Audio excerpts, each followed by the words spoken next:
বেলজিয়ামে আমি যখন ফ্রেশ মাংস কিনতে চাই তখন আমি এখানেই চলে আসি। আসলে বেলজিয়ামের গ্রামগুলোতে অনেক ফার্ম থাকে, তো সেখান থেকে মাংসগুলো কিনলে একদম ফ্রেশ মাংস পাওয়া যায়, কারণ ফ্রেশ মাংসের টেস্ট খুবই ভালো আসে।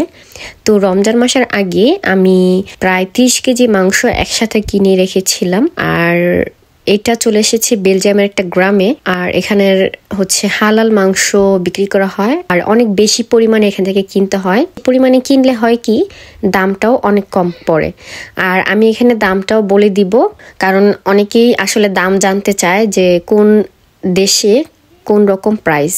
তো আমি যেহেতু বেলজিয়ামে থাকি, বেলজিয়াম ইউরোপের ছোট্ট একটি দেশ, তো এখানের মাংসের প্রাইসটা কেমন সেটাই আজকে বলবো। তো দেখতে পাচ্ছেন আমরা সকাল সকালে গিয়েছি, আর গিয়ে দেখি যে ওদের এখানে ফার্ম থেকে একদম ফ্রেশ মাংসটাই এসেছে। তো যাই হোক, আমাদের ভাগ্য ভালো, আলহামদুলিল্লাহ আমরা আজকে ফ্রেশ মাংসটাই কিনতে পারবো।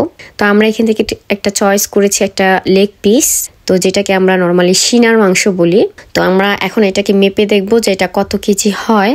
তো এটা টোটাল 30 কেজি হয়েছিল। আমাদের ইচ্ছে ছিল যে 20 কেজির একটা কিনবো, তো পরে দেখি যে না, 30 কেজিটাই পছন্দ হয়েছে, নিয়ে নিলাম। আমার হাজবেন্ড বলতেছে তুমি এই যে লেগ পিসটা নিয়ে নাও। পরে বললাম যে না, এটা অনেক বেশি বড়, এত বড় নিলে পরে দেখা যায় ফ্রিজ নাই, কোথায় রাখবো এত বড় মাংস। আর এখানে দেখতে পারতেছে নিসা ভয় পাচ্ছে, ও ভিতরে ঢুকতেই পারতেছে না, কারণ ওর ওই যে মাংসগুলো দেখে, মানে আস্ত খাসি গরু এগুলো দেখেও ভয় পাচ্ছে, যেতে চাইতেছে না। তো আমরা সবাই বলতেছি আচ্ছা ঠিক আছে, একটু ট্রাই করো তুমি। কিন্তু সে ট্রাই করতেছে, কিন্তু অনেক ভয়ে। শেষ পর্যন্ত ও কিন্তু তারপরেও ঢুকেনি, ও বাইরে দাঁড়িয়েছিল। তারেক দিদার অনেক ট্রাই করছে ওদেরকে, নিসাকে দেখানোর জন্য, বাট ও আসলে ঢুকতেই চায়নি। তো যাই হোক, আমি ওকে আর ফোর্স করলাম না। তো এখন আমরা মাংসটা কিনে ওয়েট করতেছি কাটার জন্য। আর আমাদের সামনে আরো ক্লায়েন্ট ছিল, আসলে অনেকেই এখান থেকে এসে কিনে নিয়ে যায় একবারে বেশি পরিমাণে, এতে করে অনেক ভালো হয়। নর্মালি আমরা যদি দোকান থেকে কিনতে চাই তাহলে 10 ইউরো কিংবা 10.5 ইউরো করে পড়ে, বাংলাদেশের 1000 টাকা কিংবা 1100 টাকা কেজি।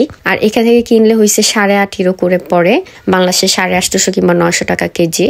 প্লাস মাংসটাও খুব ভালো পাওয়া যায়, এবং আপনারা আপনাদের পছন্দের পিস অনুযায়ী কিনে নিতে পারবেন।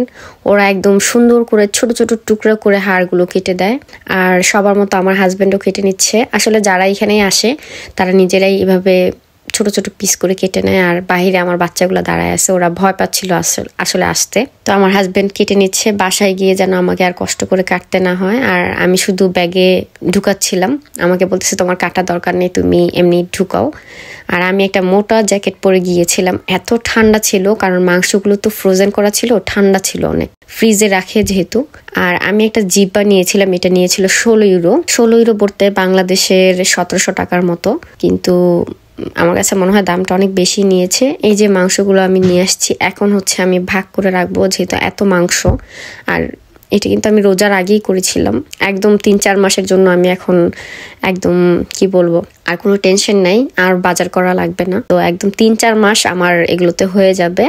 আর দেখতে পাচ্ছেন হাড়গুলো কত সুন্দর করে ছোট ছোট পিস করে কেটে দিয়েছে, একদম ফ্রেশ মাংস ছিল। যাই হোক, আশা করি আমার ভিডিওটা আপনাদের ভালো লেগেছে। ভিডিওটা দেখার জন্য সবাইকে অনেক ধন্যবাদ। আসসালামু আলাইকুম।